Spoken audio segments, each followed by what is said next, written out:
Guy Philippe, je te parle aujourd'hui comme un frère africain. L'Afrique connaît cette douleur. Nous aussi, on nous a divisés. Nous aussi, on nous a affaiblis. Nous aussi, on nous a fait croire que nous étions condamnés. Mais nous avons compris une chose. Un peuple qui se réveille est incontrôlable. Guy Philippe, je te le dis avec respect, mais avec fermeté. Assez de jouer avec l'avenir d'Haïti. Assez de discours. Assez de calculs. Assez de stratégies personnelles pendant que le peuple, lui, n'a plus rien. Car pendant que certains parlent de pouvoir, les mères haïtiennes pleurent. Pendant que certains parlent de libération, les enfants haïtiens grandissent au milieu des balles. Pendant que certains rêvent de retour triomphal, le peuple rêve seulement de paix. Et la question que je pose aujourd'hui est simple. Qui parle vraiment au nom du peuple? Qui protège vraiment le peuple? Qui construit au lieu de détruire? Haïti n'a pas besoin de nouveaux chefs de guerre. Haïti n'a pas besoin de nouveaux sauveurs armés. Haïti a besoin d'un avenir. Un avenir où l'on n'entend plus les armes, mais les écoles. Un avenir où l'on ne voit plus des gangs, mais des emplois. Un avenir où l'on ne fuit plus, mais où l'on revient. Guy Philippe, le peuple haïtien est fatigué. Fatigué d'être utilisé. Fatigué d'être sacrifié. Fatigué d'être un pion dans un jeu qui le dépasse. Et moi, Ibrahim Traoré, je te le dis, le destin d'Haïti ne peut pas être écrit par la peur. Il doit être écrit par la dignité. Guy Philippe, il faut maintenant dire la vérité. Une vérité que beaucoup connaissent, mais que peu osent prononcer. Guy Philippe, aujourd'hui, je ne parle pas seulement un homme. Je parle un symbole. Je parle une histoire. Je parle à une nation entière qui regarde et qui souffre. Je parle à Haïti. Haïti, ce peuple debout, ce peuple courageux, ce peuple trahi trop de fois. Haïti, première nation noire libre, première révolution victorieuse contre l'esclavage. Et pourtant, regardez ce qu'ils en ont fait. Un pays riche en dignité, mais épuisé par le chaos. Un peuple fier, mais enfermé dans la peur. Une terre de héros, mais devenue un terrain de jeu pour les intérêts étrangers. Et c'est pour cela que je prends la parole. Parce qu'il y a un moment où le silence devient une complicité. Haïti n'est pas seulement victime de ces divisions internes. Haïti est victime d'un système. Car le chaos que vous voyez aujourd'hui, ce chaos permanent, ces gangs armés, cette instabilité sans fin, ce n'est pas un accident. C'est une mécanique, c'est une stratégie, c'est un modèle. Oui, je le dis clairement. On ne détruit pas un pays comme Haïti par hasard. On le détruit quand il dérange. On le détruit quand il résiste. On le détruit quand il refuse de se soumettre. Haïti a été puni dès le premier jour. Punition pour avoir brisé les chaînes. Punition pour avoir humilié l'ordre colonial. Punition pour avoir prouvé qu'un peuple noir pouvait être libre. Et depuis ce jour, on n'a jamais laissé Haïti respirer. On l'a étranglé économiquement. On l'a isolé diplomatiquement. On l'a humilié financièrement. Et quand cela ne suffisait pas, on a introduit le poison de l'intérieur. Guy Philippe, regarde autour de toi. Tu crois vraiment que des gangs peuvent être aussi armés, aussi organisés, aussi puissants, sans soutien? Tu crois vraiment que des quartiers entiers peuvent devenir des zones interdites sans que quelqu'un, quelque part, y trouve un intérêt? Non. Ce chaos nourrit des marchés. Ce chaos nourrit des contrats. Ce chaos nourrit des interventions. Ce chaos nourrit des agendas. Et pendant que le peuple haïtien souffre, d'autres négociants. Pendant que les enfants meurent, d'autres signent. Le peuple doit comprendre ceci. L'instabilité est devenue un business. On vend la crise, on vend la peur, on vend la sécurité, on vend des solutions à des problèmes qu'on entretient. Et chaque fois que Haïti tente de se relever, on lui rappelle qu'elle doit rester à genoux.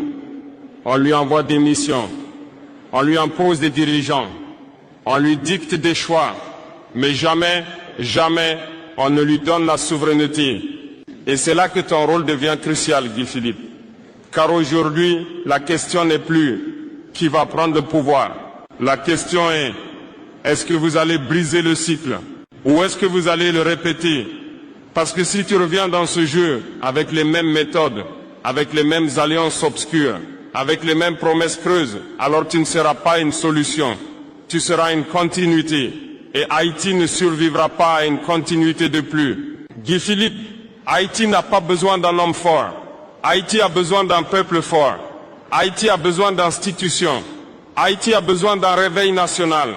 Haïti a besoin d'un projet, pas d'un spectacle, pas d'une revanche, pas d'un chaos recyclé.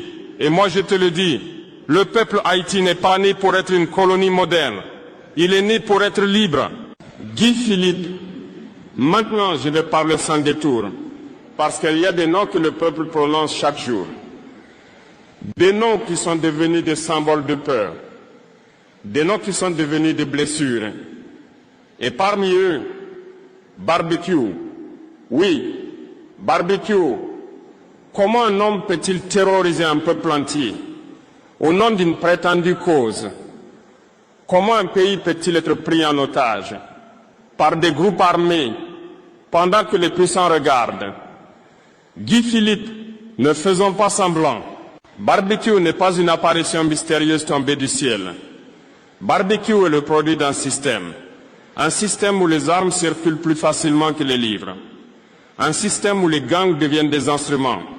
Un système où la peur devient une monnaie politique. Et pendant que barbecue occupe les rues, les élites occupent les salons. Oui, les élites, ceux qui vivent protégés pendant que le peuple vit traqué. Ceux qui parlent de démocratie pendant que les enfants ne peuvent même pas aller à l'école. Ceux qui signent des accords pendant que le pays brûle. Guy Philippe, Haïti est victime de deux prisons, la prison des gangs et la prison des élites complices. Et entre les deux, le peuple étouffe. Mais je vais aller plus loin, parce qu'il y a aussi des acteurs internationaux qui jouent un rôle et tout le monde le sait. L'ONU, combien de missions en Haïti, combien de résolutions, combien de discours, et pourtant, où est la stabilité? Où est la reconstruction? Où est la dignité? Le peuple haïtien n'a pas oublié. Il n'a pas oublié les promesses. Il n'a pas oublié les scandales. Il n'a pas oublié que souvent les interventions viennent avec des drapeaux, mais repartent sans résultat. Et maintenant, les États-Unis. Oui, les USA. Guy Philippe, soyons honnêtes, Haïti est toujours dans l'ombre de Washington. Chaque crise haïtienne devient une discussion étrangère. Chaque décision haïtienne devient une négociation extérieure. Chaque avenir haïtien devient un dossier géopolitique. Mais Haïti n'est pas un dossier. Haïti est un peuple. Et quand l'Amérique parle de sécurité, le peuple entend souvent contrôle. Quand on parle de stabilisation, le peuple entend souvent domination. Et pendant ce temps, les armes entrent, les financements circulent, les réseaux prospèrent. Et le peuple se demande qui alimente vraiment ce chaos. Guy Philippe, je te pose une question historique. Est-ce que tu veux être l'homme qui libère Haïti de ce cycle ou l'homme qui sert de transition à une autre manipulation? Parce que le peuple n'est plus naïf. La diaspora n'est plus naïve. Le monde n'est plus naïf. Haïti ne peut pas être sauvé par un homme seul. Haïti ne peut pas être sauvé par des alliances obscures. Haïti ne peut pas être sauvé par des ambitions personnelles. Haïti sera sauvé par un réveil collectif, par une rupture totale, par une vérité nationale. Et je le dis clairement, barbecue doit cesser d'être une excuse. Les élites doivent cesser d'être intouchables. L'ONU doit cesser d'être en décor. Les USA doivent cesser de traiter Haïti comme une zone d'influence. Et toi, Guy Philippe, tu dois choisir le peuple ou l'histoire te jugera. Guy Philippe, après tout ce que nous avons dit, après les gangs, après les élites, après les puissances étrangères, après les manipulations, il reste une question, la plus importante.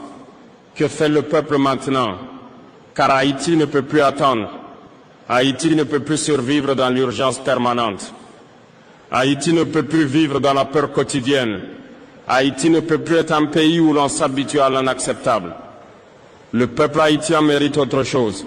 Il mérite un État. Il mérite des écoles, pas des barricades. Il mérite des hôpitaux, pas des enterrements. Il mérite des emplois, pas l'exil. Et c'est ici que je vais être clair. La révolution que Haïti doit mener maintenant n'est pas une révolution de violence. C'est une révolution de dignité, une révolution de conscience, une révolution où le peuple dit assez.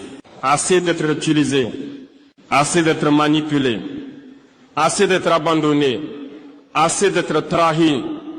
Guy Philippe, le peuple n'a pas besoin d'un sauveur. Le peuple a besoin d'un réveil. Parce qu'un pays ne se reconstruit pas avec des slogans. Un pays se reconstruit avec des institutions fortes, des leaders responsables, dans une est debout, dans une nation unie. Et cela demande du courage. Le courage de dire non aux gangs. Le courage de dire non aux élites corrompues. Le courage de dire non aux influences étrangères.